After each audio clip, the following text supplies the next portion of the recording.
김혜성의 배트가 팀의 극적인 역전 드라마를 선사했습니다. 오늘 경기에서 김혜성은 어떻게 영웅이 되었으며 다저스는 어째서 평탄한 승리의 길 대신 가시밭길을 걸어야만 했는지 그 상세한 경기 내용을 지금부터 조명해 보겠습니다. 다저스와 파드리스의 운명적인 시리즈 3차전.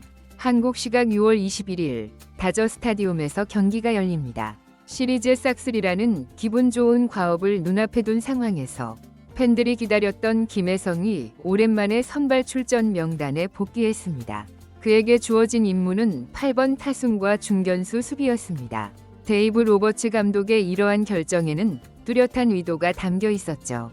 수차례 기회를 부여받았음에도 타율 1할 6푼 8리라는 깊은 부진에 빠져있던 마이클 콤포토와 4할에 근접하는 불방망이를 과시하는 김혜성의 성적은 더 이상 무시할 수 없는 객관적인 지표였습니다. 게다가 MLB 신인왕 예측 투표에서 2위에 올랐다는 사실은 리그의 수많은 전문가들 역시 그의 비범한 재능을 인정하고 있다는 명백한 증거였기에 팬들의 기대감은 최고조에 달했습니다.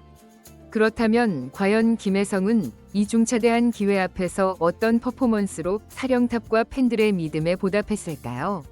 하지만 이날 다저스의 경기 초반 흐름은 순탄치 않았습니다. 2회 초 먼저 점수를 내주며 끌려가기 시작했고 다저스가 자랑하는 오타니와 무키 배치로 이어지는 막강한 타선마저 상대 선발 투수인 스티븐 콜렉의 위력적인 구위에 막혀 이렇다 할 공격의 실마리를 찾지 못하고 있었습니다. 이처럼 답답한 공방이 계속되던 3회 말 마침내 김혜성이 선두 타자로 타석에 등장합니다. 팀의 무거운 침묵을 깨뜨려줄 해결사로 모든 이들의 이목이 그에게 집중되는 순간이었습니다. 마운드의 콜렉은 초구로 바깥쪽 스트라이크를 던져 유리한 고지를 먼저 차지합니다. 하지만 김혜성은 이어진 콜렉의 유인구에 전혀 현혹되지 않았습니다. 2구째 바깥쪽으로 흘러나가는 스위퍼를 침착하게 골라냈고 3구째 몸쪽으로 깊숙이 파고드는 패스트볼까지 묵묵히 지켜봅니다. 콜렉이 스트라이크 존의 바깥쪽과 몸쪽을 번갈아 공략하며 필사적으로 그의 타격 타이밍을 흔들려 했지만 김혜성의 눈은 이미 컴퓨터처럼 정확하게 스트라이크 존의 경계를 설정하고 있었습니다. 눈 깜짝할 사이에 볼 카운트는 3앤1. 투수를 궁지에 몰아넣고 타석의 완전한 주도권을 장악한 김혜성. 그리고 5구째 완벽하게 볼이라고 판단한 바깥쪽 커터. 김혜성은 볼내심을 직감한 듯 1루로 걸어나가려 했지만 주심의 손은 올라가지 않았습니다. 콜은 스트라이크였습니다. 다저 스타디움의 관중석에서는 깊은 탄식이 흘러나왔고 현지 해설진마저 고개를 갸우뚱하게 만들 정도로 스트라이크 존에서 벗어난 듯한 공이었죠. 이 아쉬운 판정 하나가 타석의 전체적인 구도를 완전히 뒤바꿔 놓았습니다. 6구째 커터를 파울로 걷어내며 버텼지만 이미 승부의 추는 기운 상황. 결국 7구째 몸쪽으로 깊게 들어오는 패스트볼을 그저 바라볼 수밖에 없었습니다. 루킹 삼진.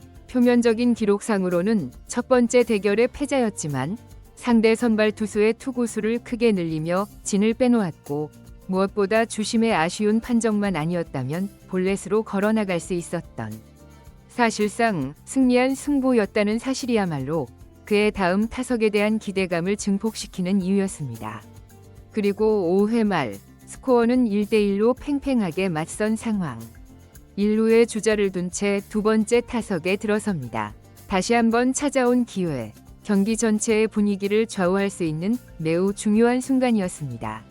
마운드에는 여전히 스티븐 콜렉, 첫 타석에서 무려 7개의 공을 던지게 만들었던 김혜성을 상대로 파드리스의 배터리는 더 이상 긴 싸움을 하고 싶지 않다는 의도가 명백해 보였습니다. 몸쪽 커터와 바깥쪽 슬라이더를 이용해 빠르게 스트라이크 카운트를 잡은 뒤 3구째 몸쪽 싱커로 정면 승부를 시도합니다. 하지만 콜렉의 2, 3구째 몸쪽 싱커는 그의 의도와는 다르게 완벽한 실투가 되고 말았죠. 첫 타석에서 몸쪽 공 승부 끝에 아쉽게 물러났던 것을 똑똑히 기억하고 있었다는 듯 김혜성의 배트가 번개처럼 돌아갑니다. 총알처럼 뻗어나간 타구는 담장 앞쪽에서 크게 한 번 튄 뒤 그대로 펜스를 넘어갑니다. 그라운드 룰 더블. 규정에 따라 주자가 2베이스씩만 진루하게 되었지만 타구의 퀄리티만 본다면 타점이 기록되지 않은 것이 안타까울 정도로 완벽한 타격이었습니다. 콜렉의 승부수를 완벽하게 분쇄하는 힘과 기술이 조화를 이룬 결정적인 한 방이었습니다. 이제 상황은 1-4-2, 3루. 다저스에게는 더할 나위 없는 역전의 기회가 마련됩니다. 그리고 타석에는 9번 타자 오스틴 반스. 그가 잡아당긴 타구는 우익수 앞에 떨어지는 깨끗한 안타로 연결됩니다. 3루에 있던 주자 에드먼이 여유 있게 홈으로, 그리고 2루에 있던 김혜성 또한 자신의 빠른 발을 뽐내며 홈을 파고들어 득점에 성공합니다. 점수는 3-1. 다저스가 마침내 리드를 되찾습니다. 중계진은 직전 김혜성의 플레이를 분석하며 답답했던 공격의 흐름에 숨통을 트워주는 2루타로 결정적인 득점 기회를 창출했을 뿐만 아니라 이어진 후속타 상황에서 평범한 주자였다면 3루에서 멈췄을 법한 타이밍에 과감하게 홈으로 쇄도하는 A급 주루 플레이로 역전 득점까지 직접 완성시켰다는 점을 높이 평가했습니다.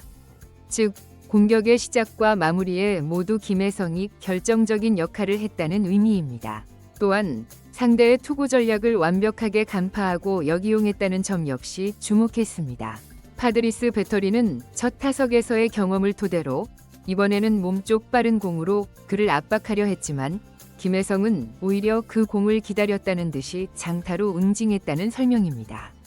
이는 로버츠 감독이 그를 선발 라인업에 넣을 수밖에 없는 이유, 즉 컨택 능력, 파워, 그리고 스피드를 모두 갖춘 그의 다재다능함이 팀 승리에 어떻게 직접적으로 기여하는지를 명확하게 보여준 장면이었습니다. 스코어는 여전히 3-1, 다저스가 리드를 유지하고 있는 7회 말. 선두 타자 맥스 먼시가 볼넷으로 출루한 데 이어 다음 타자 앤디 파에스가 사구로 걸어나가면서 무사일, 2루라는 절호의 기회가 만들어집니다. 이후 토미 에드먼의 타구가 아쉽게 직선타로 잡히면서 아웃카운트 하나가 늘어났지만 여전히 1-4-1, 2루, 경기의 쐐기를 박을 수 있는 최고의 찬스였습니다. 그리고 타석에는 오늘 경기의 분위기를 완전히 바꿔놓은 주인공, 김혜성이 들어설 준비를 하고 있었습니다. 바로 그 순간 위기를 직감한 파드리스의 벤치가 먼저 움직였습니다. 마운드 위에 콜렉을 강판시키고 좌완 스페셜리스트인 완디 페랄타를 투입한 것입니다. 이는 명백히 김혜성을 상대하기 위한 저격수 등판이었습니다. 그와 동시에 로버츠 감독 역시 더그아웃에서 모습을 드러내자 경기장을 가득 메웠던 팬들의 환호는 순식간에 차가운 침묵으로 바뀌었습니다. 모두가 짐작했지만 그 누구도 바라지 않았던 교과서적인 플래툰 시스템이 또다시 작동한 순간이었습니다. 김혜성 대신 베테랑 우타자 키케 에르난데스가 대타로 타석에 들어섰습니다. 물론 좌타자에게 까다로운 좌완 투수가 등판했을 때 그를 상대하기 위해 우타자를 기용하는 것은 현대 야구의 보편적인 전술입니다. 하지만 이 공식이 지금의 김혜성에게 적용되어야 하는지에 대해서는 의문이 남습니다. 최근 그의 타격감은 하늘을 찌르듯이 뜨거웠고 무엇보다 올 시즌 김혜성은 좌투수를 상대로도 전혀 약점을 보이지 않으며 자신의 가치를 증명해왔기 때문입니다. 절정의 타격감을 뽐내는 선수의 기세와 경기의 흐름을 읽기보다는 좌우 투타 상성이라는 통계에 의존한 데이브 로버츠 감독의 대단히 안타까운 결정이었습니다. 김혜성 대신 타석에 선 키케는 페랄타를 상대로 6구까지 가는 끈질긴 승부를 펼쳤습니다. 하지만 그의 타구는 힘없이 우익수 정면으로 향하며 그대로 아웃되고 말았습니다. 결과적으로 해당 이닝은 추가 득점 없이 마무리되었고 로버츠 감독의 선택은 결국 팀의 공격 흐름을 스스로 차단해버린 최악의 패착이 되고 말았습니다. 사실 로버츠 감독의 플래툰 운영에 대한 의구심이 증폭되는 데에는 또 다른 이유가 존재합니다. 김혜성의 대타로 나선 키케 에르난데스의 부진이 이번이 처음이 아니라는 점입니다. 바로 직전 세인트루이스와의 경기에서도 유사한 상황에서 김혜성 대신 타석에 들어선 키케는 초구에 힘없는 땅볼로 물러나며 공격의 맥을 끊었던 좋지 않은 기억이 있기 때문입니다. 똑같은 상황이 반복되자 현지 팬 커뮤니티와 SNS에서는 로버츠 감독의 선수 기용에 대한 비판적인 여론이 용암처럼 들끓기 시작했습니다. 절정의 감각을 자랑하는 젊은 선수를 벤치에 묶어두고 결과로 보여주지 못하는 베테랑을 계속해서 고집하는 이유를 도무지 모르겠다는 것이 팬들의 공통된 의견이었습니다. 이는 단순히 한두 차례의 대타 작전 실패라는 문제를 넘어서 김혜성이라는 팀 최고의 공격 카드를 적재적소에 활용하지 못하는 코칭 스태프의 유연성 없는 선수 기용에 대한 본질적인 물음으로 확산된 것입니다. 그렇게 더 큰 점수 차로 도망갈 수 있었던 절호의 기회를 날려버린 다저스. 이 선택이 과연 경기 종반에 어떤 나비 효과를 불러오게 될까요? 중계 카메라도 더그아웃에 앉아 고개를 숙인 김혜성을 비추며 로버츠 감독의 결정에 대한 무언의 물음표를 던졌습니다. 아니나 다를까 추가 득점에 실패하며 불안한 리드를 이어가던 다저스는 9회 초 파드리스의 매서운 반격에 결국 3대3 동점을 허용했고 거의 다 잡았던 승리를 다시 원점에서 시작하게 되었습니다. 김혜성을 교체하며 공격의 흐름을 스스로 끊어버렸던 바로 그 결정이 초래한 불필요한 위기였습니다. 패색이 짙어지던 9회 말 팀을 나락에서 건져낸 영웅은 바로 윌 스미스였습니다. 드라마 같은 끝내기 솔로 아치가 밤하늘을 수놓으며 지루했던 접전에 종짓부를 짓궂습니다. 최종 스코어 4대3. 다저스가 시리즈 스윕에 성공하기는 했지만 스스로 경기를 험난하게 만들었다는 찜찜함을 지울 수 없는 그야말로 진땀 나는 승리였습니다. 한편 이날 경기에서 2타수 1안타 1득점을 기록한 김혜성은 자신의 타율을 3할 8푼 6리로 OPS는 0.984로 끌어올리며 여전히 쉽지 않은 타격감을 과시했습니다.